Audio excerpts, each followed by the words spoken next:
Welcome to This Explainer. Today, we're taking a deep, meaningful look at a truly fascinating concept from Dr. Arvind Ephraim about how we can completely transform the places we live. We're exploring the actual spiritual atmosphere of a home, and specifically, we're going to walk through 3 essential prayers designed to safeguard, elevate, and just totally change your family space. Okay, let's dive into this because this is a modern dilemma so many of us face, isn't it? You can walk into a house that is just filled with money, completely decked out with every modern comfort and facility you could possibly imagine, and yet you quickly realize that true peace, security, and unity, they're completely missing. The atmosphere just feels heavy or tense. So we really have to ask ourselves, why is that?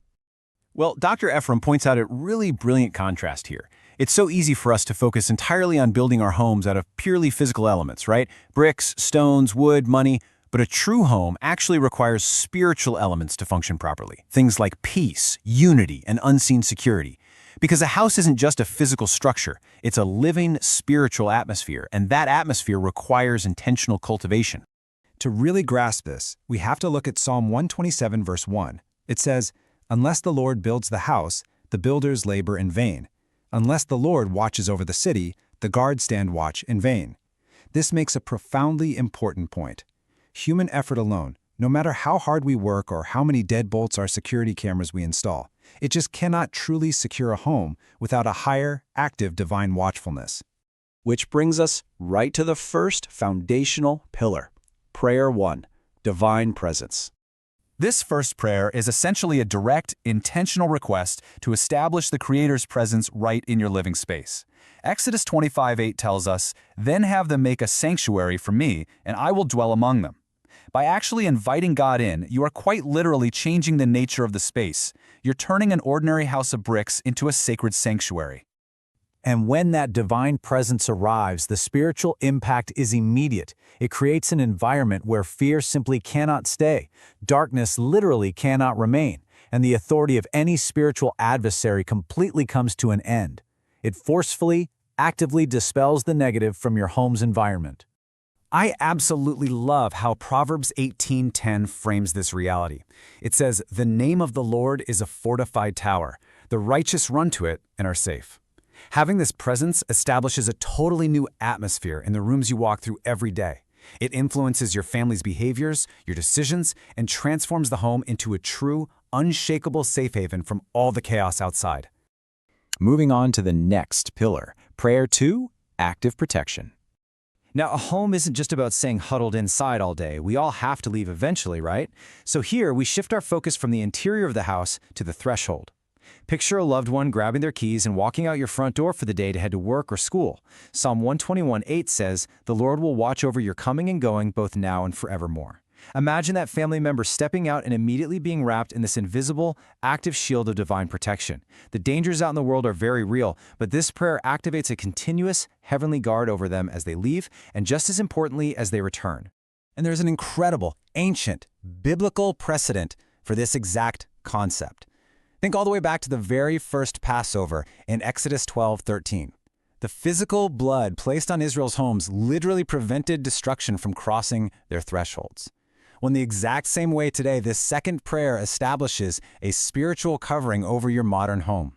It creates an invisible barrier that stops destruction right at the front door. And this brilliantly illustrates how this specific prayer actively guards against the totally unpredictable nature of the outside world. It helps prevent accidents out on the road, it avoids wrong or harmful encounters, and it protects against those unseen, hidden dangers we don't even know are there. It's essentially like erecting a defensive perimeter that actually travels with your family. This leads us to the final pillar. Prayer 3, Sustaining Peace. So with the presence established and the doors protected, we have to look back inside at the people living there. 1 Corinthians 14:33 reminds us, "For God is not a God of disorder, but of peace." Dr. Ephraim highlights a really critical tactic here. Spiritual adversaries will deliberately use arguments, friction, and division to block your family's blessings. So maintaining peace in the house isn't just some nice, cozy family ideal, it is a strictly required spiritual defense. This truth is echoed so powerfully in Mark 3:25. If a house is divided against itself, that house cannot stand.